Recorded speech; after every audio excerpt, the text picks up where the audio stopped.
watching the Bulldog Brewhouse podcast. Hey everybody, it's Steve Grover back for another episode of the Bulldog Brewhouse podcast. Hopefully everyone had a great summer. We're here for another episode, and I've got a special guest, Harley. Hey, how's it going? Okay, are you relate to Harley Davidson?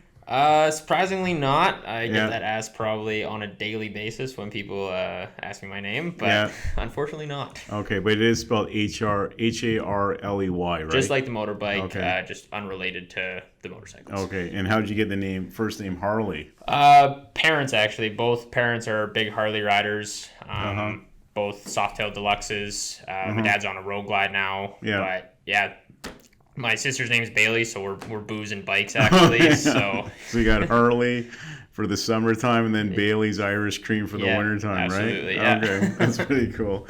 And then, are you originally from Calgary? Yeah, born and bred. 27 years here. So I've been Calgary all my life. And then, so tell us a little bit about yourself. You've been here in Calgary. You're born here. You went to high school here. Yep, high school. I'm a red seal carpenter by trade, so out of high school, went straight into the trades. I did that for about 6 years, and then I kind of transitioned into doing my own thing. So I build custom furniture now for myself, solopreneur. Just out of my garage currently. Okay, cool. And then you got the name Harley from your parents, obviously. Yeah. Do you ride Harley Davidson or no? Not currently. Yeah.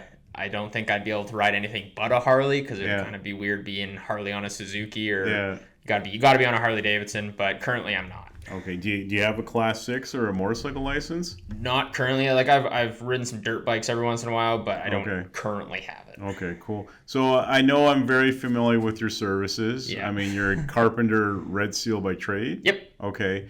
And how did you get into carpentry once you got out of high school? What was the interest in doing that? Honestly, it's backing up even before high school. Like, I've always been building stuff with my hands. So Lego when I was really a small kid, and then just kind of, my dad was a handy guy as well. And so any scraps coming off in the shop, I'd build forts or build random swords and stuff. And then even through junior high and high school, was in the construction class, just building stuff, key holders and little napkin holders for my grandparents and whatnot. And then kind of that transition from parents asking for stuff to friends of friends to asking for things, and just kind of transition knowing that I wanted to do something with my hands. I knew carpentry was probably the route I needed to go. And then after experiencing that, I kind of decided that I really enjoy building furniture for people. So dining tables, kind of everything in between, as you're familiar with.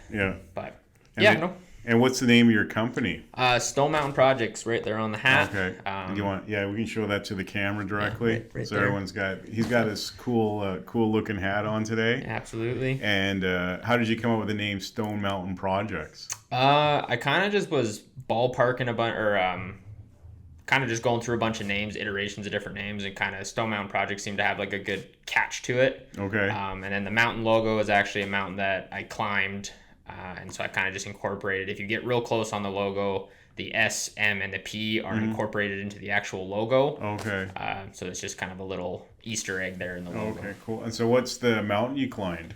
It was Gusty Peak in Kananaskis. Okay, so it's here in Alberta. Yeah, in Alberta. You didn't have to go climb a mountain in BC? No, I wasn't out in BC. Okay, thank God, because I'm not a big fan of BC. Yeah, no, the mountains out here are quite nice. All right. And so you got it. How old were you when you got your red seal carpentry? I finished high school on Friday and started my trade Monday. So it's a 4-year apprenticeship. So I was 22 when I finished my apprenticeship. So like most, I mean, I've graduated high school, and half the people go on to do something else and half take a year off. You didn't want to take a year off and find yourself? No, I knew exactly what I wanted to do. I told my parents from when I was quite little that I was I wanted to be a carpenter. So as soon as I finished high school, that Monday, I finished high school Friday, started Monday, started with PCL here in the city, and started my apprenticeship day one. I knew I wanted to do that. So if any, obviously, there's a lot of trades out there, there's electrician, plumber, frame guys.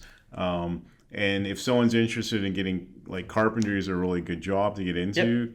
You're always going to be busy with construction no matter what. Oh, absolutely. Right? Okay. So if someone wants to become a carpenter like you, what's the process in doing that? You have to find a company that will what's called indenturing you, so they'll take you on as an apprentice. So they have a red seal in the trade that you want to be in, and then they kind of just basically it's like a mentorship for the 4 years you learn throughout the trade.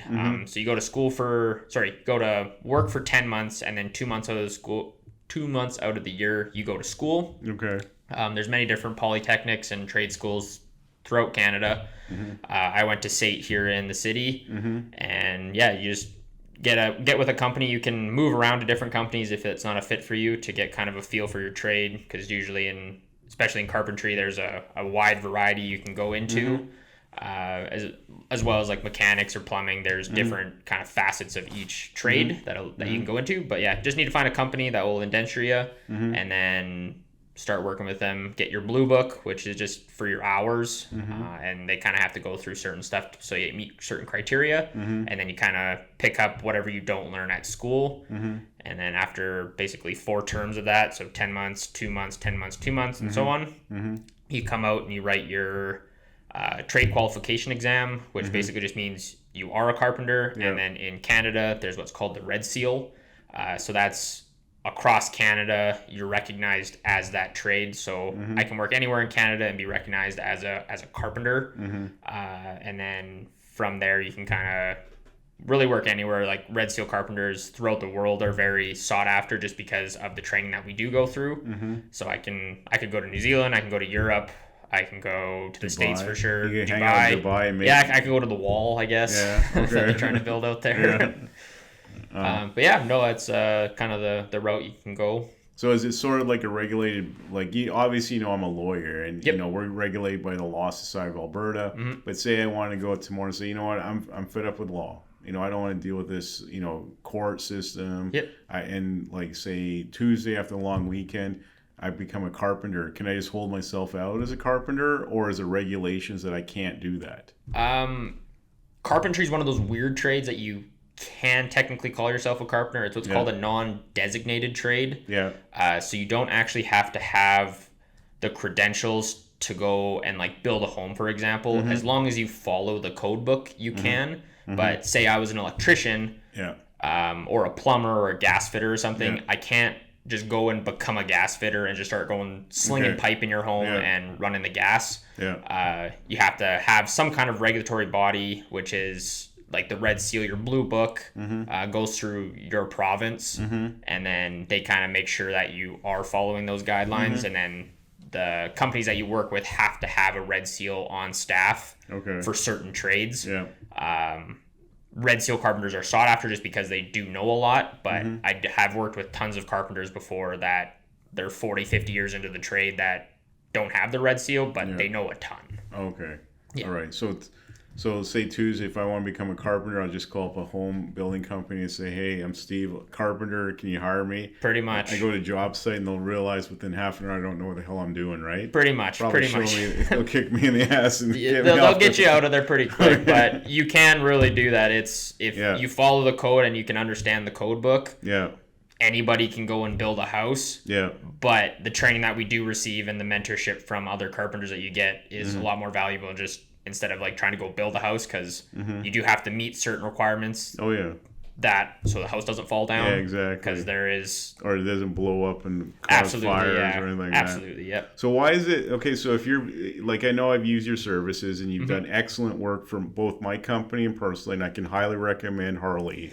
Okay? Not only does he have a cool first name, but he's a very good Red Seal carpenter. Thank you. But why did... Okay, like when I'm little, like, okay, he's a carpenter. Like, he must work on carpet. Why do they have that name? That's just like, electrician makes sense because you're working electricity, plumbing, poo, toilet, urinal. Why is it carpentry? Because when you think of a carpenter, like you must be the dude putting down the carpet down. Honestly, you'd be surprised how many people don't know that like carpenters work with wood. I don't know the exact like origin of it. It's definitely from like Europe, Old England, like Renaissance period carpenters. Like it's probably from some Latin term. Sure, one of you guys can let us all know what it means. But I get that all the time. Like people will call me up and be like, "Hey, so do you install carpet?" I'm like, nope, I don't. Okay, but it's just the term that you're given pretty much, right? For carpentry, like what I do now is more furniture. Yeah. So I'd be more of a furniture maker, but Yeah. as a carpenter, that there's, like I said, there's lots of facets of carpentry. You can be a finished carpenter, you can be a framer, you can be industrial, and there's all sorts of facets within that. I've transitioned to be more of a furniture maker now, which allows me to do more fine working with more hardwoods instead of just soft like framing lumber and stuff. Yeah. But yeah, carpenter is pretty much a general term for someone that works in the Okay, so you don't work on carpet. No, I do not. Okay, no. you don't. I hope I don't, anyways. you don't lay down carpet. You don't wash carpets. You don't do any of that stuff. Okay, not at all. So if I need someone to clean my carpets, you're looking carpet cleaning. You're not looking up a carpenter. I'll call it like Surf Pro. I'm not endorsing Surf Pro, but just throw out a name out there, right? Yeah, absolutely. Okay. And then I mean, we've heard the term thrown out there, millwork. Yep. Like, can you call yourself a millwork worker or something like that? Would that That's make more kind sense? of a facet within carpentry and also cabinet making. So like millwork is a large facet. If I do remember correctly, it's kind of like you're doing your baseboards, like your cabinetry and stuff. Kind of falls more in that millwork side. It's kind of the finer working of carpentry and cabinet making. I don't remember exactly what the definition of it is, but like when you hear millwork, it's usually like your crown molding and your baseboards casing, kind of that route. Maybe cabinets, built-ins, kind of that route. Yeah, so if, like you've been to our house, we have these built-in cabinets on the side of our big screen TV. That's more of a millwork. That would be on the millwork side for sure.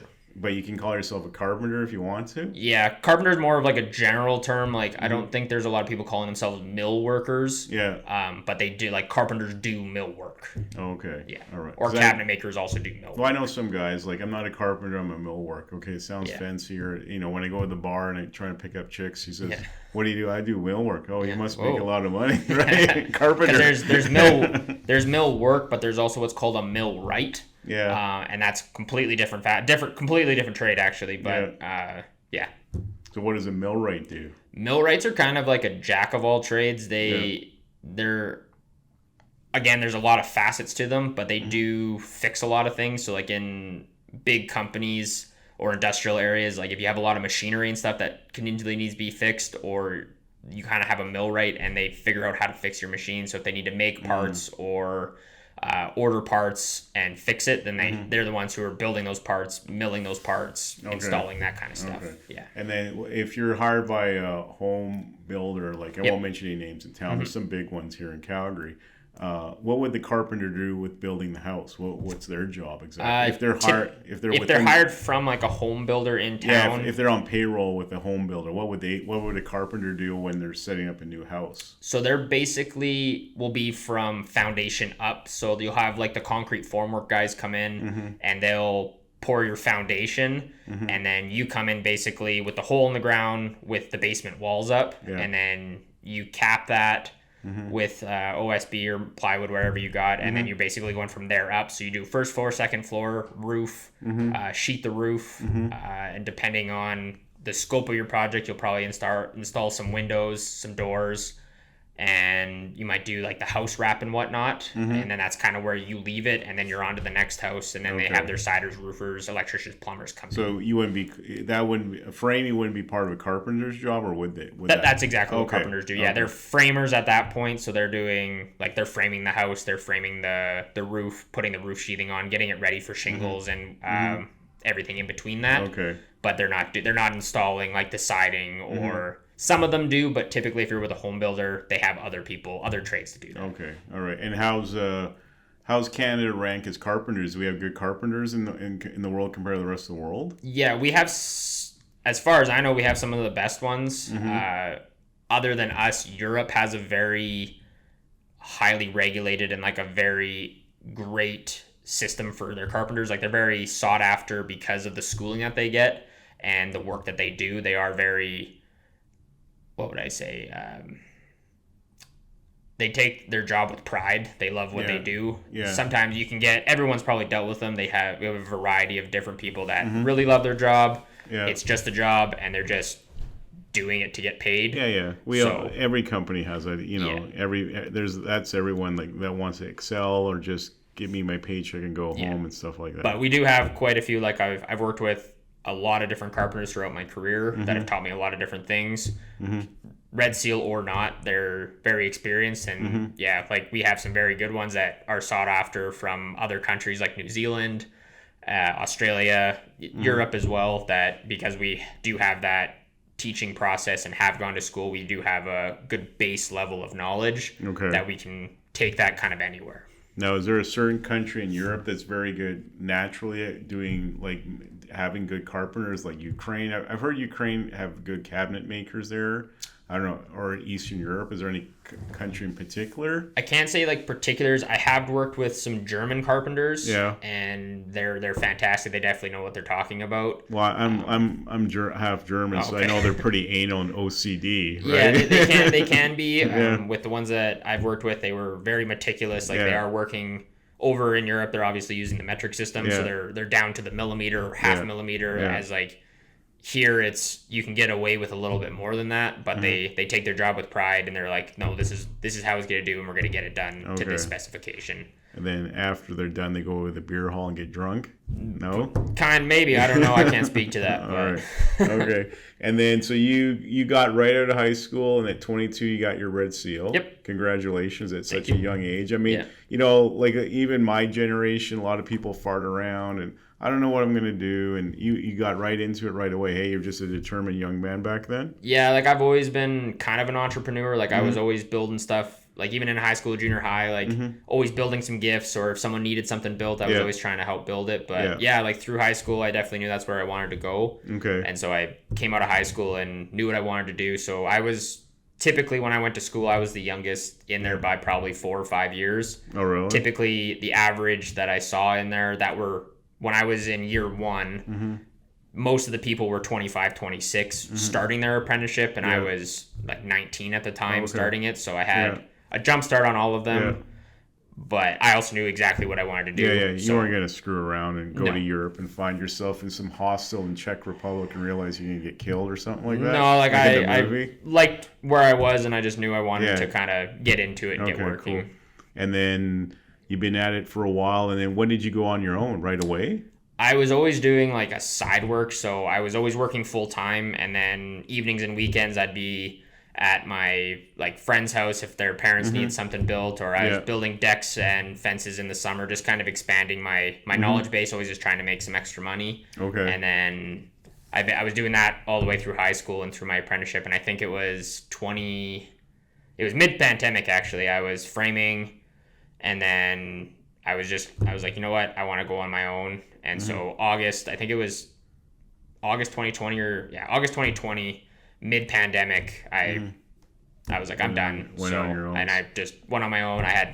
Probably wasn't the best decision. I had no clients, no work let up, but I just hustled hard every day, grinded every day. So every day I was making calls, getting my name out there. And then eventually it was actually kind of a blessing that COVID happened, because everyone was stuck inside. Everyone wanted new things for their house. And then everyone was like, hey, can you build desks? Can you build tables? Can you do this? Can you do that? And then I was just saying yes to everything to get my name out there. So, and then they tell their friends, and their friends tell their friends, and then eventually you kind of have a backlog of work. Exactly.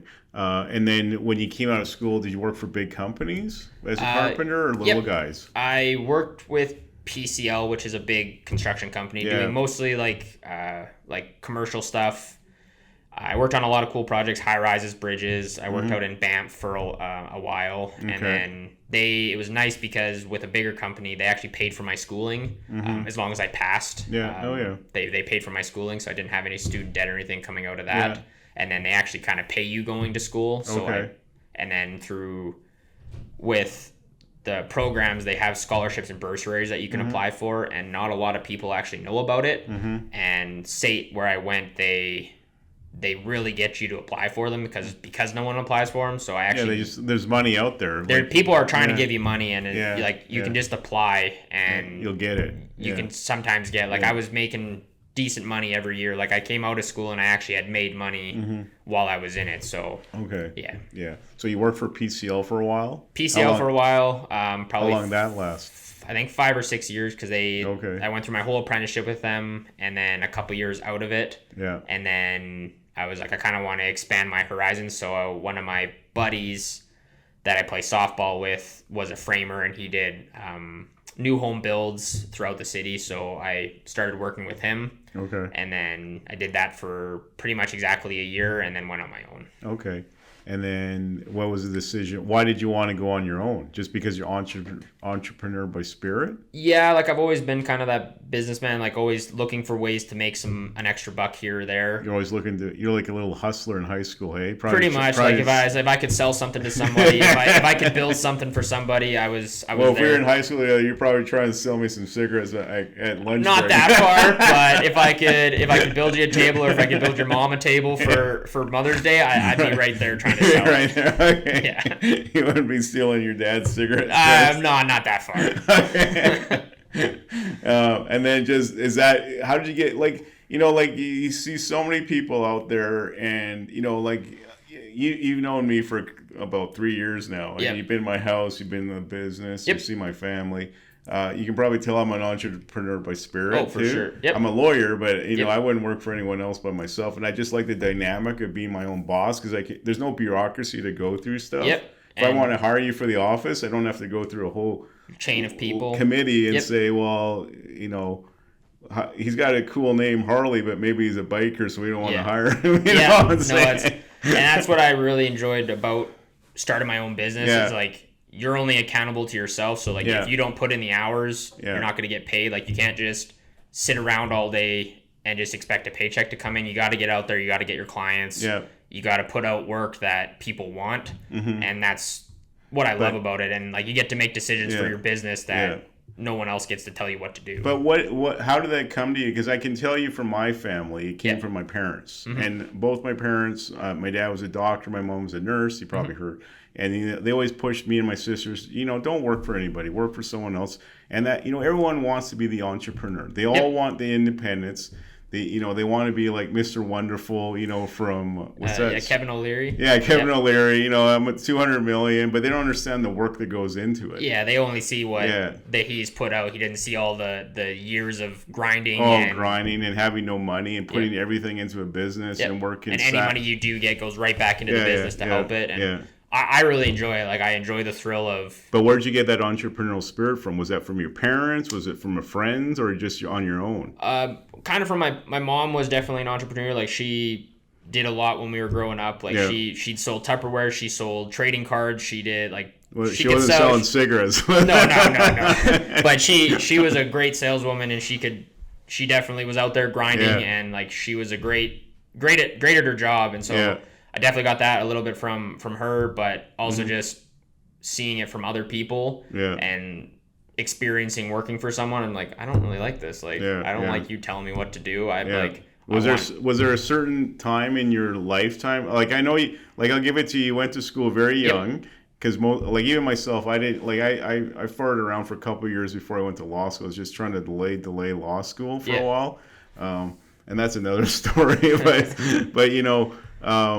But what was it that just, you just wanted to be your own boss? Was there something that happened when you're in high school? Like, if you see Mr. Wonderful, he says, well, I worked, he'll have all these YouTube videos and say, and they'll drive by, this is the store that decided I was never going to work for anybody else. This job was like like you're looking for like a turning point of like when you wanted. Was there a turning point where you said, screw it? PCL is a good company. Well respected in Alberta, and probably the homemaker, there's a lot of good builders here in Calgary, and they all take care of their people. They're always busy. Calgary's a bustling city even now post-COVID. But was there a turning point where you decided, like, I'm not going to work for someone else. I want to be my own boss? It wasn't anything in high school for sure. Like, I thought I was just going to come out of high school, get a job, work my 40 or 50 years, and then retire. So it wasn't like you working at 7-Eleven and the slurping machine blew up? No, it was definitely like, it was working for those jobs and like realizing it was like, you know what, I'm tired of getting up at 4 a.m. to go to a job. What job was that? Just my carpentry job, getting up at 4, having to be on site, like go to the gym in the morning and then go to site, be on there for 7, and then work all day. Yeah. Heat or cold, so you're outside most of the time, so it's cold out. And I was like, you know what, I'd like to work in my own shop. I can control the temperature. I can work my own hours. If I want to work really late, I can work really late. Or if I don't want to even work today, if I want to go for a hike, or if I want to take my girlfriend out for a nice lunch, I can just take that time off. You're out in the mountains yesterday, weren't you? Or something? We were supposed to be, but we got canceled on account of the weather. But. And then, so at the end of the day, there was no really turning point. You just wanted to be your own boss. You wanted to be accountable to yourself. There wasn't any, I wouldn't say there's any specific turning point, but I think it was an accumulation of, finding I was I don't want to work for anybody else. Yeah. And I want to put in the effort to work for myself, I think is what did it. But it takes a long time. I mean, everybody wants to be the entrepreneur. They're not willing to make the sacrifice, but you understand the sacrifice that goes into owning your own company, correct? Oh yeah, for sure. I've been high and I've been low on it. I've had no money in my bank account, and then I've had a surge of money in my bank account, and I've been in everywhere in between. But you live in Canada, at the end of the day, you're always gonna have food, you're always have clothing, and Trudeau will give you a house. And maybe he'll give you maybe you'll move in with him after Sophie kicks him out of the house. Maybe, yeah. So. But yeah, it was just something that you decided. Was there a fear? You're in COVID, okay? Yep. And I remember when I was in Europe in February, and I was in the Frankfurt, Munich. I was in Munich, and then I was going to Frankfurt to come back to Calgary, and everybody's wearing these masks. What the hell's going on? Are you seriously wearing a mask? And then all of a sudden, a month later, it's everyone's wearing masks. Yeah, and the whole world shuts down. So.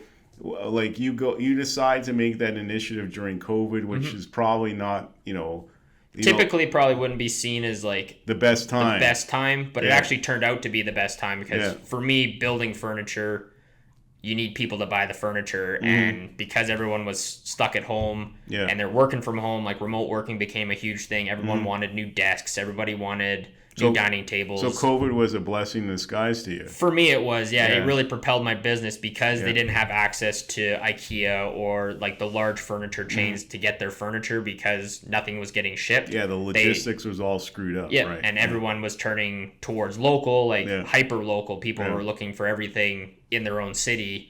My name started to get pushed out there because I was out there grinding, and then people were just looking for the things that they wanted to make their space that they're working in every day a little better. So our story is pretty interesting. I remember it was COVID 2020. Yep.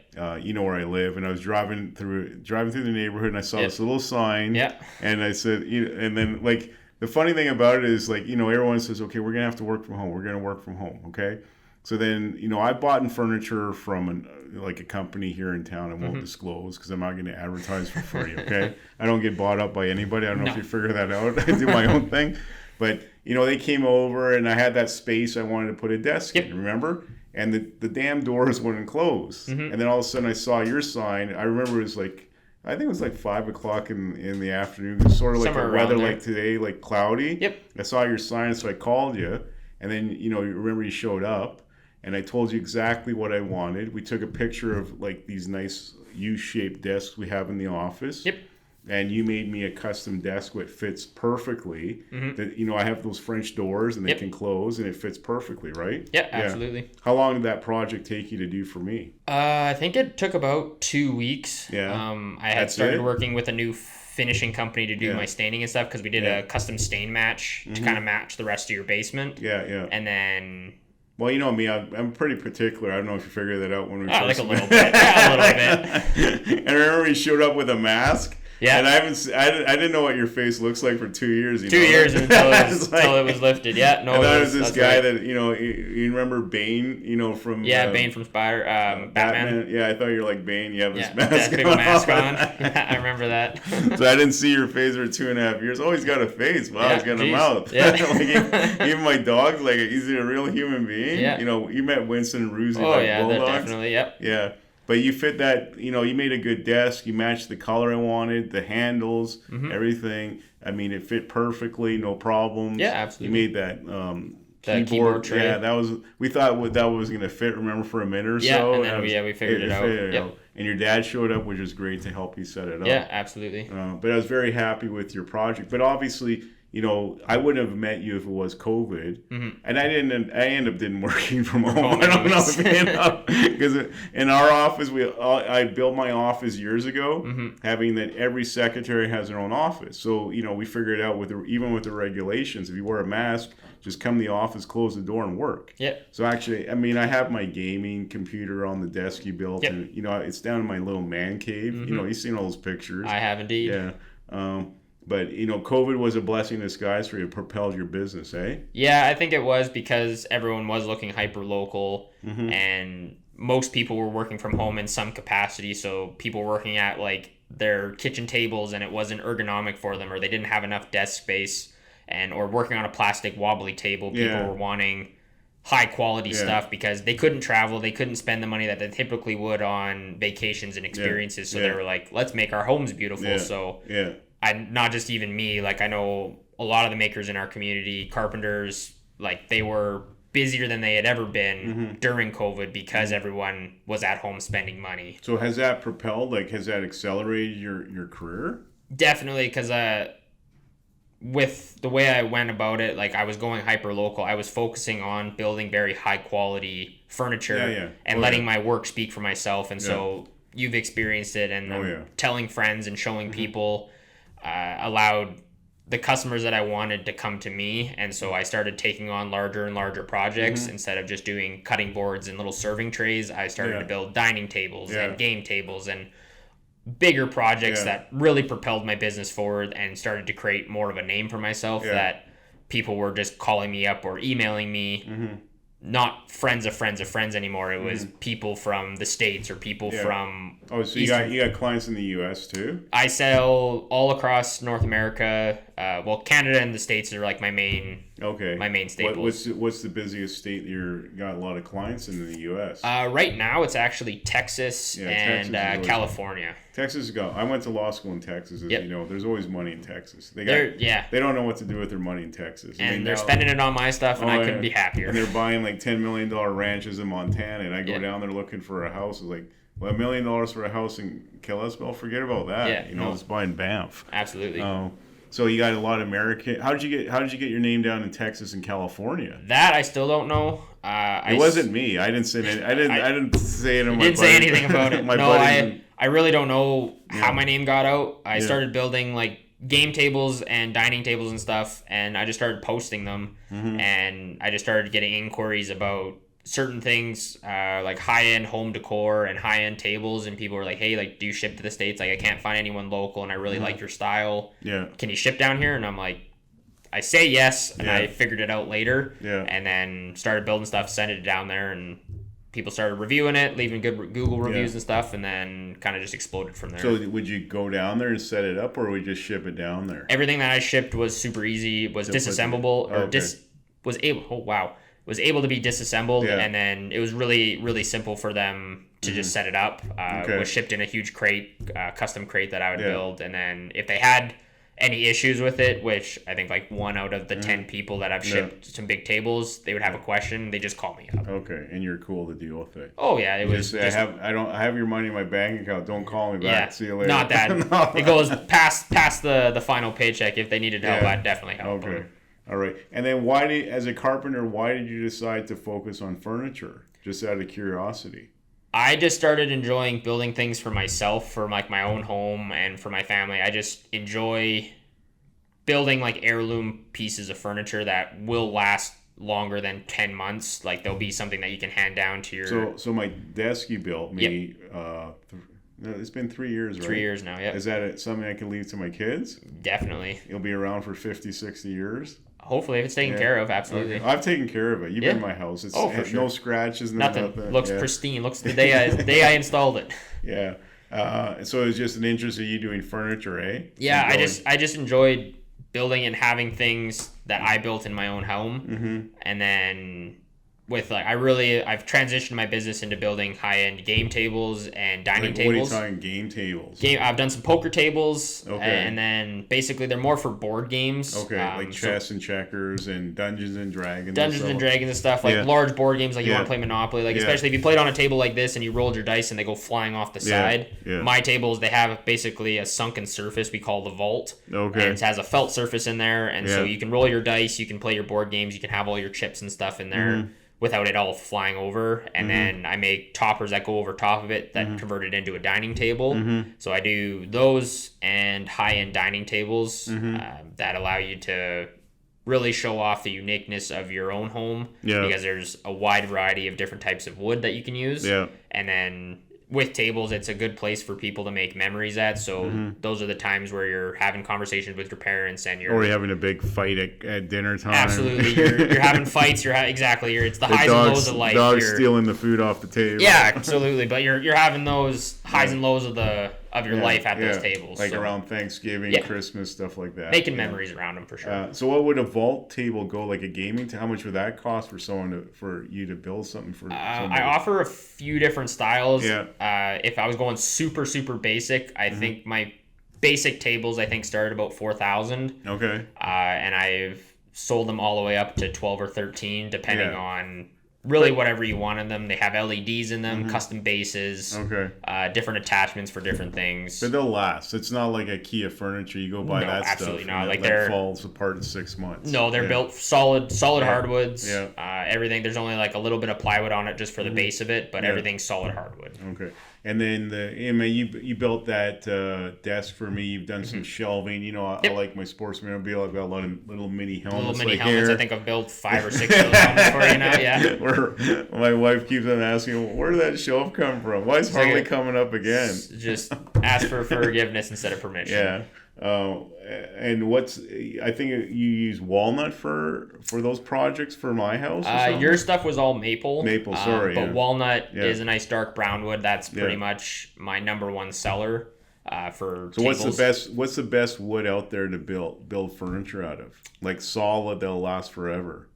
Depending on the application, there's kind of the light and the dark. If you're going really dark, walnut is like the staple. It's a domestic species, so it's easy to get. Works beautifully, finishes really nice. If you're going for lighter woods, you can go with either a maple, like a hard maple or sugar maple, or a white oak looks really nice as well. Okay. Those are kind of your domestic species, and then there's thousands of different species, exotic or domestic, that you can get that. All different wild colors that you can What's get. What's the most exotic wood you've worked on so far? Some from I've done a few things out of a wood called Padoke. Where's that from? That one's from Africa. It's like this ginormous redwood tree. Like the wood itself is almost this color naturally. People always ask, they're like, what stain are you using?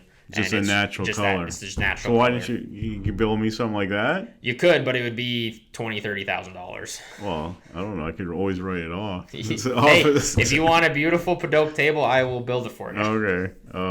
But that'll last forever. That will be, as long as you take care of it and you oil it every once in a while and you look after it. I want something I don't have to maintain. And then low maintenance. That's when you get into the spray finishes and the lacquers and stuff, and then you don't have to deal with it. Okay. And Padoke table, like what did you build, a dining table or something out of there? Or? I've done a couple small things with them, and then I have a table coming up. It's a 10-foot by 4-foot table made out of Clara walnut. It's a really nice walnut out of California. Okay. Yeah. All right. Any redwood, California wood? That's actually really hard to come by, because anything in the Redwood National Forest, if it falls in there, it stays in there. But there's a couple. National park. It's a national park, and so they want to preserve it. But there are a couple trees that got pulled out of there because they were blocking like a road or something. And so there's a couple sawmills in California that got a hold of them, and you can actually get like a redwood slab, but they're like $5,000 or $6,000 just for the slab, because it is a very unique piece. So what can you make out of a slab?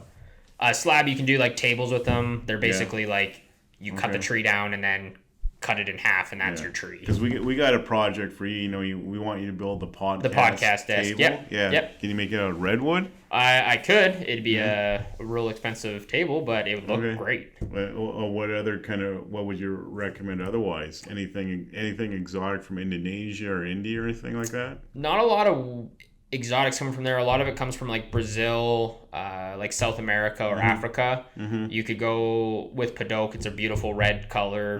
There's Perota, which is a really nice kind of a browny color. Ipe, I guess, is more of a decking wood, but it's really nice brown wood. There's thousands of woods that I could list off for different purposes, but you could do a really nice slab table. It would be a very unique table, absolutely. Well, maybe we should talk further about the next project for the podcast. For sure. Okay. And so, I mean, I just find you very interesting, you know, person, working something with your hands. I mean, obviously, you want to work with your hands, but you don't want to be a surgeon, eh? No, I'm not. Medicine wasn't in the area. I am not great at school. Okay, I'm really good at building stuff, but school is not my forte. Yeah, but you must have been decent at school if you got your red seal. I was middle of the road. I wasn't amazing. I wasn't at the bottom. I was straight in the middle. So if anyone wants to be a carpenter and go to SAIT, they got a good program there, and then do your apprenticeship through a private company for 4 years or so? Yep. SAIT's the one here in town. There's SAIT, there's Nate, which is in Edmonton. There's Lethbridge, Red Deer. There's a bunch of them throughout Alberta. But any company that has a red seal on staff can indenture you.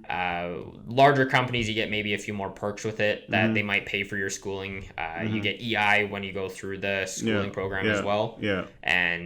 But a large company, they'll usually take care of you if you're a hard worker. So it's 4 years, and how many of those months are you in school every year? 2 months, 4 years, 2 months at school, and then 10 months working. Okay. You get any holidays, or you just work? Depending on the company. They have to give you vacation. You got sometimes. Okay. And then anyone looking to get out to be an entrepreneur, what would you recommend? What would be the number one recommendation if people are sick of their jobs and it's all over YouTube and social media? Become your own boss. Or get the side hustle going or whatever. I mean, not everyone's like Arnold Schwarzenegger. Just you become a bodybuilder and he's a millionaire at 25. I would say find something that you're passionate about and see if there's a market for it. I'm sure if you're interested in it, someone else out there is, and see how you can kind of monetize on top of that. But start it slow. Like, keep your day job, but start building it on the side, evenings and weekends. Taking your holidays from work, taking your sick days from work, putting that time into the business will allow you to kind of grow that in the background until you're at a point where it's covering your costs of your monthly bills, or you have a backlog of customers that you think that you can make it. That's when you start. If I was to do it again, that's what I would be doing. But find your passion first, because if you don't love it, you're not going to stick with it. And see what in your niche or your passion, what you can monetize on. Okay. But a lot of people enjoy their work, but everybody wants the solid paycheck. I've got the well, I'm still 25 and I don't want to go on my own because I want to go drinking with my buddies on the weekend. It's easier to work for the big company. I mean, there's not a lot of loyalty with big companies. If they have a bad year, they're going to let everyone go. But there's always that psychological aspect of doing stuff, like maybe going to the gym. It takes you a while to go to the gym or lose weight or finally take a holiday. But what's that little turning point people need just to say, screw it, I'm going to make a decision and not look back and just do it?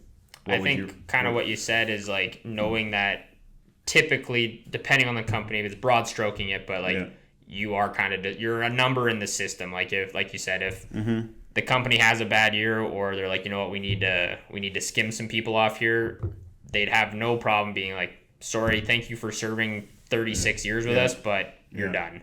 As if you're building the business, as long as you're out there trying to get clients and trying to make money for yourself, typically you'll be successful, and you don't have to worry about where your next paycheck is coming from as long as you're putting in those hours. You don't have to, as much as people think that those large companies are a safe job, they are while everyone's making money, but as soon as there's a downturn or they have to start trimming people, you're disposable as anybody else. And just being your own boss, you realize it's you can work as hard as you want and not work as hard as you want, correct? Or just right in the middle, right? You can, exactly what you said, you can put in the least amount of effort and you're going to see the least amount of returns, or you can put in the 150 hours a week and make bounds in the first couple of years of your business and really set yourself up for success so that you don't have to work those anymore. Yeah. Or you can be right in the middle. You can continue your day job and then come home, work on the weekends, doing what you want to do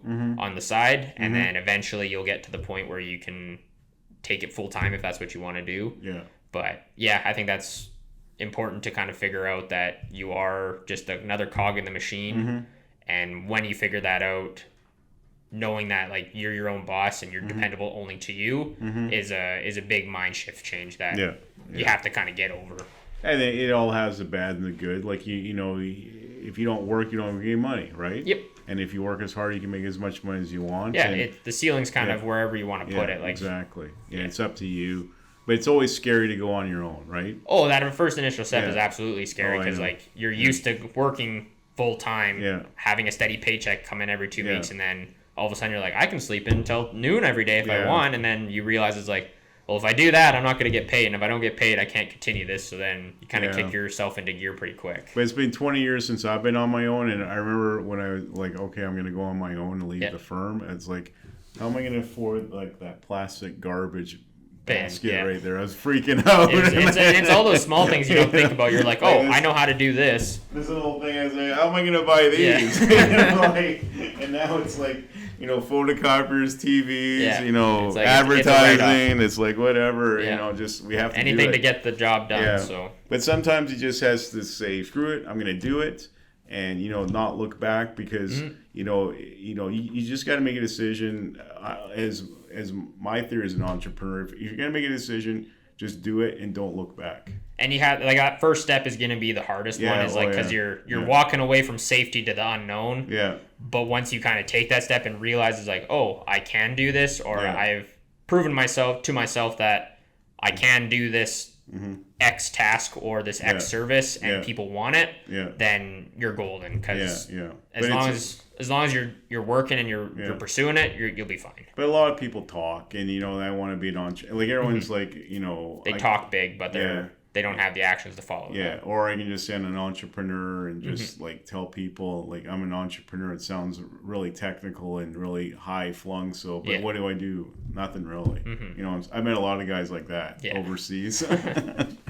But it's good on you to go on your own, take the jump on your own. Any regrets at all being your own boss? None at all. I think about it every day that I'm blessed to be able to like wake up in the morning and be like, I get to go do exactly what I want to do, and it's something that I've wanted to do for my whole entire life. So people are paying me to follow my passion, and I get to do that every day. So no regrets at all. And then any kind of any books or anything, or any seminars you've seen online that you would recommend people to look at at all, or honestly, I have a degree from YouTube. YouTube, you have to filter the good from the bad, but you watch enough of it, you can kind of start picking up on certain things. But the world of the content creation that we're in right now, you can find out just about anything you want to do, and any niche you're in, any business, like it's all out there, and you just have to kind of search for it. Yeah. Anybody in particular you like on YouTube that you watch at all for entrepreneur or business aspects kind of Not thing? Particularly. Not Mr. Wonderful? No. I don't. A lot of the ones I watch on YouTube are just other woodworkers trying to pick up tips and tricks from other people. So you don't watch Donald Trump, Art of the Deal or anything like that? How to get arrested for election fraud maybe? No, not that much. Yeah. Well, he's very popular in the U.S. still, so... Yeah, no, he definitely is. Okay. Yeah, and then I guess there's a big move now coming up pretty soon, eh? There is indeed, yep. What's happening? Moving from good old Calgary to out east in Ottawa with my girlfriend.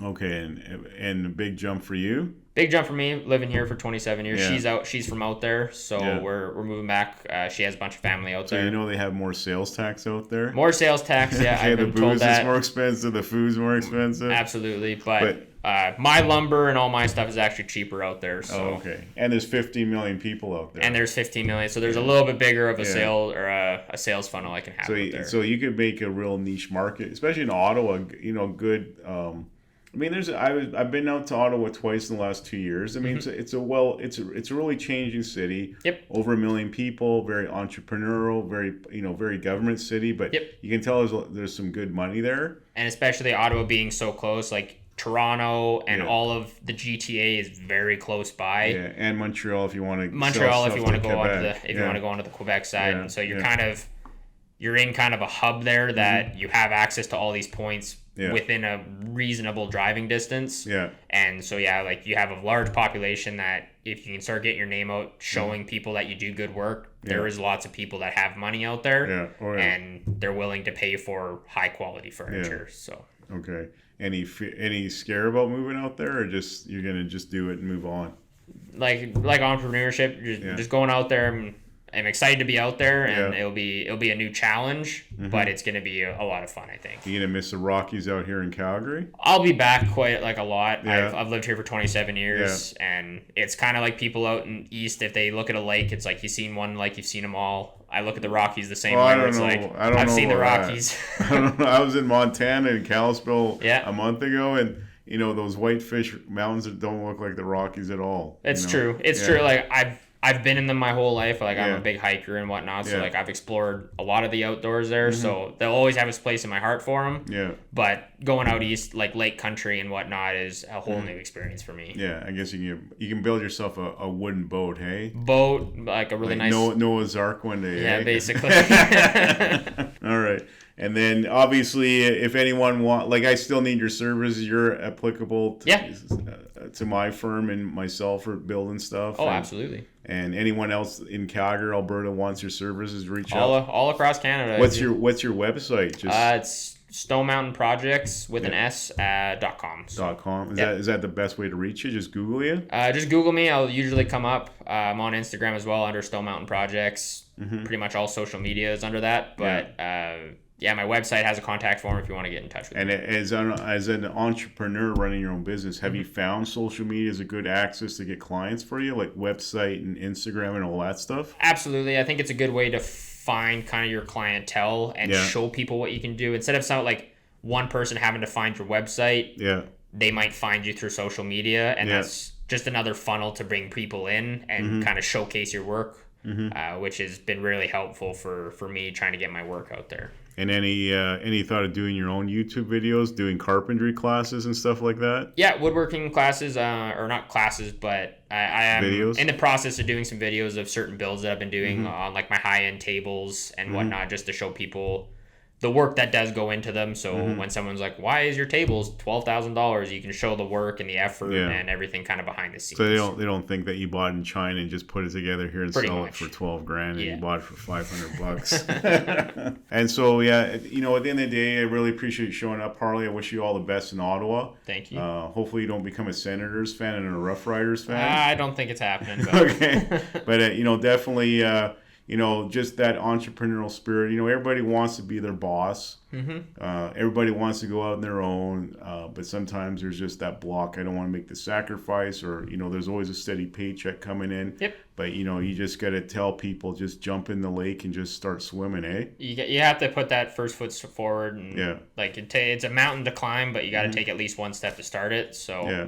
But thanks for having me on the show. It was really good talking with you. And we'll be in touch. You still owe me some projects, okay? I owe you quite a few, yeah. If not, I'll be sending Winston and Roosevelt out there to Ottawa to find where you are, okay? All right, sounds good, Steve. All right, well, thank you, and thanks for everyone enjoying, and hopefully you learned a lot from a young gentleman, Harley, of the entrepreneurial spirit, getting out there and just hustling. And you know what? If you want to be your own boss, just don't think about it. Just make that decision and go for it, And like Phil Knight says at Nike, just do it.